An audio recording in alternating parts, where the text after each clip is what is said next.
Nagmamarunong ka eh. Hindi ako nagmamarunong, sir. Kasi hindi ako nagmamarunong. Sabi kasi. Hello guys, ito panoorin po natin yung video na kung saan isang local enforcer ang kinumpiska ang lisensya ng isang driver.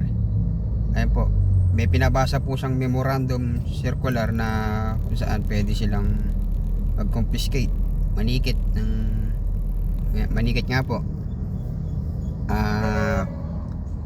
Pero po yung HPG kasi tsaka LTO hindi naman po talaga nagko-confiscate kasi nga memorandum circular nilabas si Yusek ng Kalinaw na bawal kuhanin ng lisensya.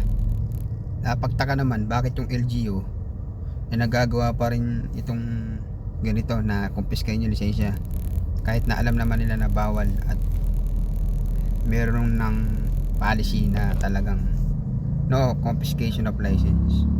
Oo, kaya nga. Walang mataas. Sige. Kasi hindi kami under ng LTO. Sige po. Kasi nasa traffic kayo eh. Ito yung sinasa namin. Sige po. Ito yung baba na Sige po.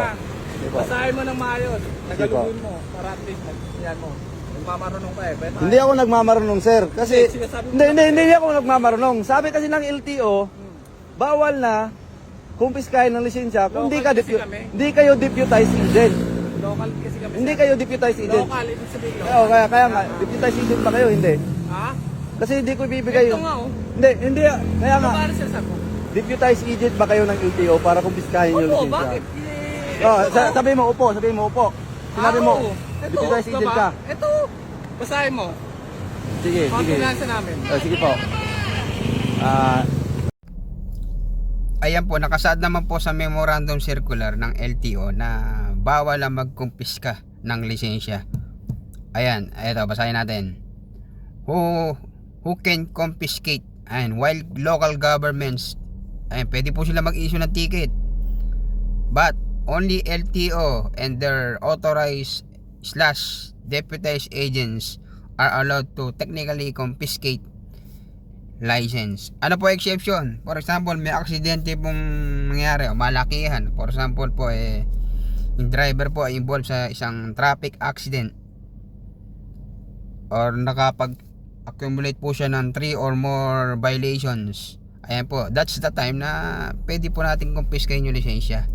Yun po yung mga exemptions. Lalo na kung yung driver ay may nakomit at involved siya sa nangyaring krimen. Ayan po. Pwede po yan pero kung yun naman pong usual na violation na parang natural o simpleng violation lang, ba't kailangan pa natin kumpiskahin? Pwede naman natin kausapin din yung driver kung nagkamali man ayan, bigyan natin ng consideration.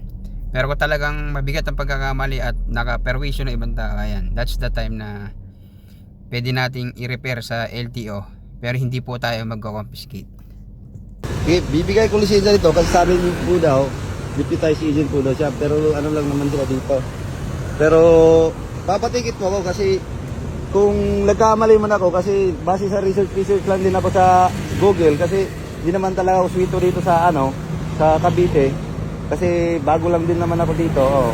Yun lang po kasi ako Ngayon ka na dumaan dito? ngayon lang po ako dumaan dito. Pero papatikit lang ako. Magkano ba violation ka Oo. 2.5, sige po. Kasi ang pagkakaintindi ko kasi dito sa Bacoor, 4 to 7. Kasi yun po yung binabase. 4 to 9. Okay po. 4 to 8 sa imo. Oo. Pero kinukumpiska talaga yung lisensya. Oo. May pa temporary license. Ano ba yan? TOP ba yan? Kasi kadalasan pag ini-issuean ako kunin ng lisensya, kailangan TOP. Kasi hindi ko naman magagamit yan. Oo. Hindi ko magagamit yan.